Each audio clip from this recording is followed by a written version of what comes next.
Hi, my name's Dan, and I'm not officially a civic engagement or public participation practitioner. I'm an interloper. But I want to talk to you about a few things that I've been working on in recent years and working on very much right now. And these are a few things that I find very exciting and very interesting. And I'm going to try to weave these things together to create, to point us in a direction for the future. My talk is going to have something very old, something very new, nothing borrowed, nothing blue. Actually, a lot borrowed, but nothing blue. We're going to start with something very old. What's behind me here is the creed of the City Club of Cleveland. I recently took over leadership at the City Club. It was May 1st that I took over leadership there. And the City Club of Cleveland I apologize because some of you have heard me say this a few times at different tables, and I was trying not to give away too much of what I was going to say here. The City Club turned 100 last year. It was a legacy of the progressive era in American politics, founded in Cleveland in 1912 by a group of citizens who if you know your history, you know the progressive era was all about trying to get rid of corruption and graft and all of that, and people realized that they needed a place where people could come together to talk about ideas and to talk about and to not have a particular agenda of one side or the other. Everybody would have an opinion, but the important thing was to come together and speak with people who were of different beliefs and so forth. This creed was written by Ralph Hayes in 1916, one of the founders of the City Club of Cleveland. At one point, he was what was then the secretary of the City Club, which meant he was actually like the CEO at the time and had served the board and all of that stuff. It's just phenomenal. I don't know how many of you can actually, your eyes are good enough to see it, but I want to read it to you because I think it's useful and I think it actually still speaks to us today. I hail and harbor, sorry, I got on my phone here so I don't have to turn around and show you my back. I hail and harbor persons of every belief and party, for within my portals prejudice grows less and bias dwindles.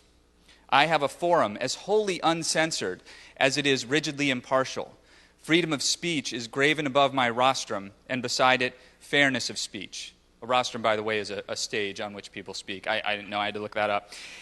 I am the product of the people, a cross-section of their community, weak as they are weak, and strong in their strength, believing that knowledge of our failings and our powers begets a greater strength. I have a house of fellowship. Under my roof, informality reigns, and strangers need no introduction. I welcome to my platform the discussions of any theory or dogma or reform, but I bind my household to the espousal of none of them, for I cherish the freedom of every person's conviction, and each of my kin retains his own responsibility. I have no axe to grind, no logs to roll. My abode shall be information, not reformation. I am accessible to people of all sides, literally and figuratively, for I am located in the heart of the city, spiritually and geographically. I am the city's club, the City Club. So 100 years ago, people were saying these things, and obviously, like this one here is I posted this on Instagram or something like that because somebody sent this to me in the mail after they had found it in an old closet, and I had just taken the job, and somebody's like, I just found this, I thought you might like it, and I said, oh yeah, you bet I do.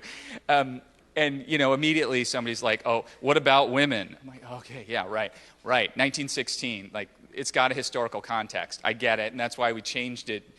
Many years ago, we changed it to persons, right? So, but this is the historical document. Okay, so we're there.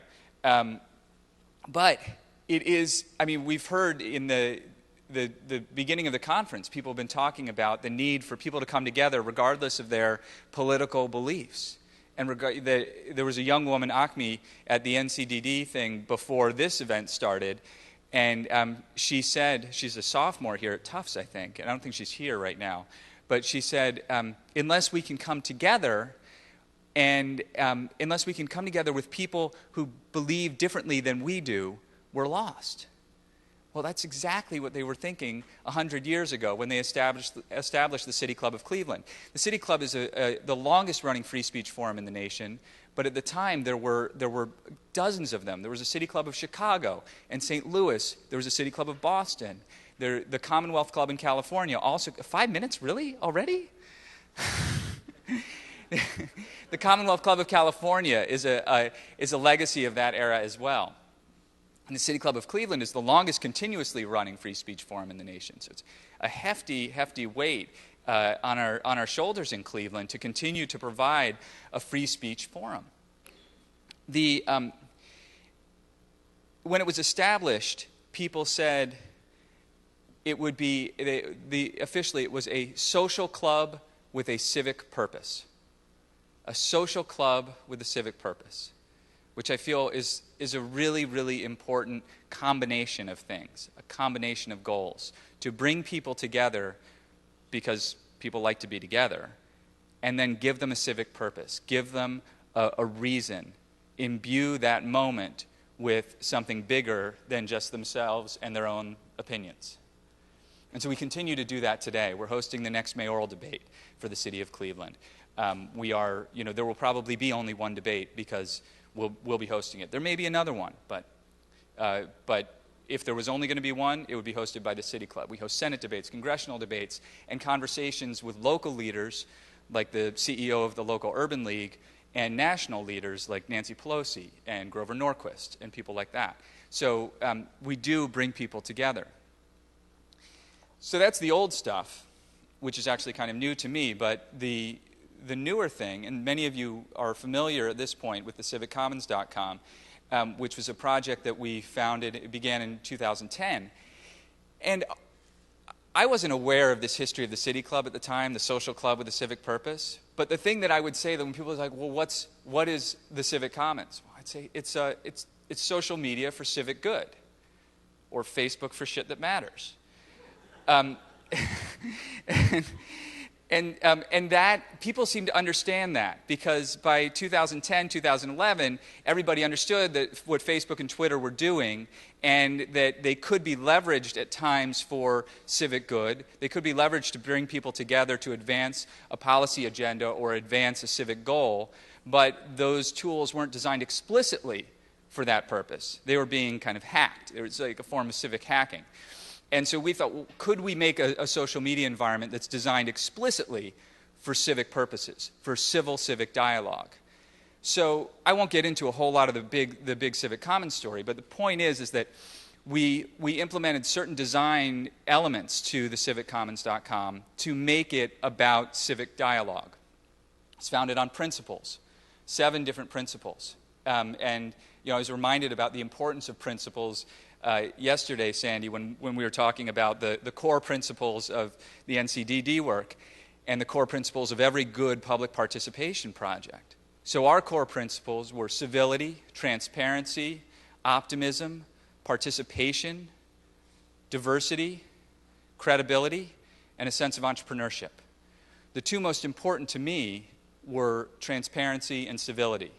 The transparency one is one that this group has been talking a lot about, because it's where we say we don't do anonymity. We make introductions, we use our real names, and we talk and we disclose any biases that we have up front so that people know where we're coming from. In the context of the mental health dialogues, it's pretty difficult for everybody to be completely transparent, because there's a lot at stake. And there's a lot you can lose by disclosing your own mental health diagnosis, for instance. So there are trade-offs involved. And also, the principle is ultimately unenforceable, but don't tell anyone that. The other one that I think is really important is civility.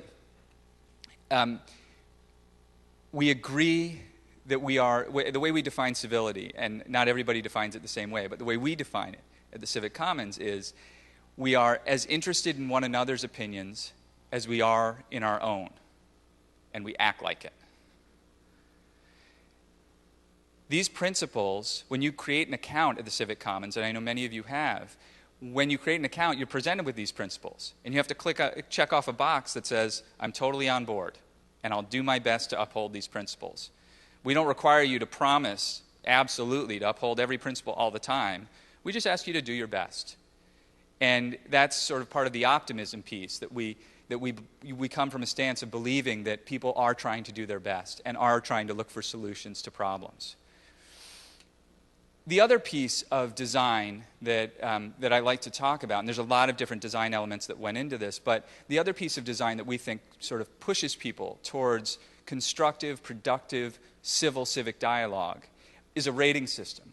Most of the world on the internet, most of the internet world is filled with thumbing things up, thumbing them down, liking, I like it.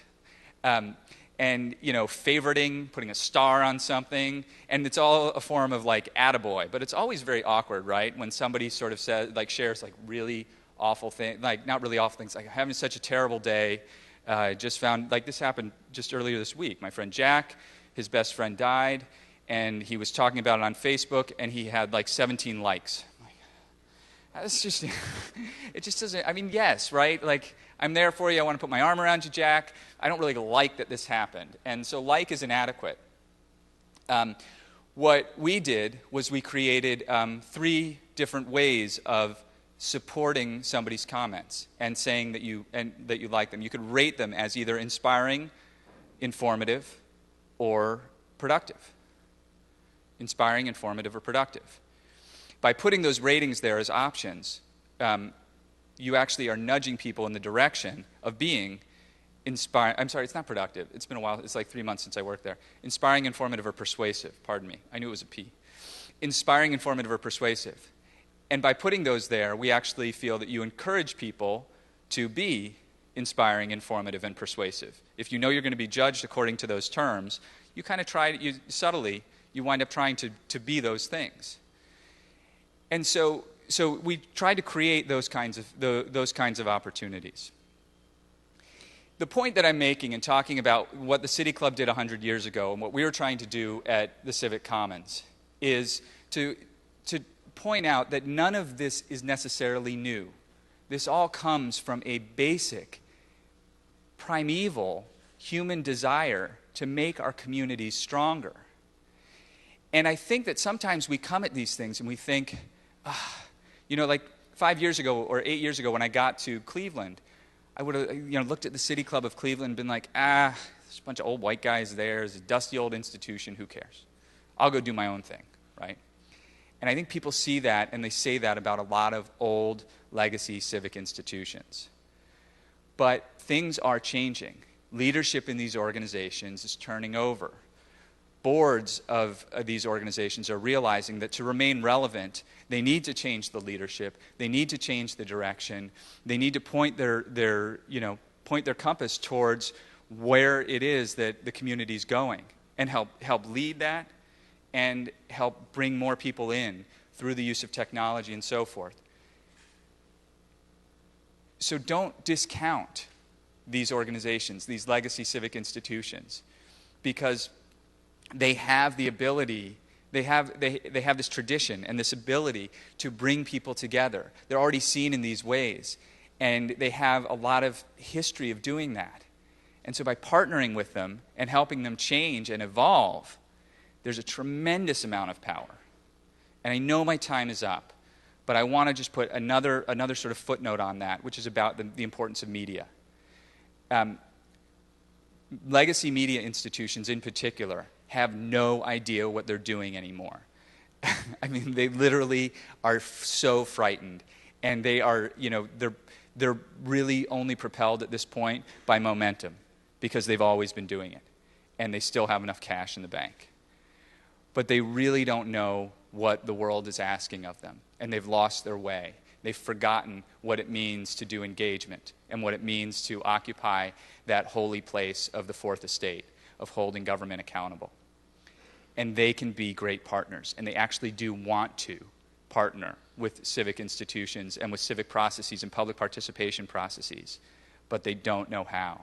So it's your job to help them, and it's your job to partner with them, and you will actually get a great deal out of it, because you don't want to they say you don't want to pick a fight with people who buy ink by the barrel, but you do want them on your side, and they can be very, very helpful. So that's all I'm going to say. Thank you very much.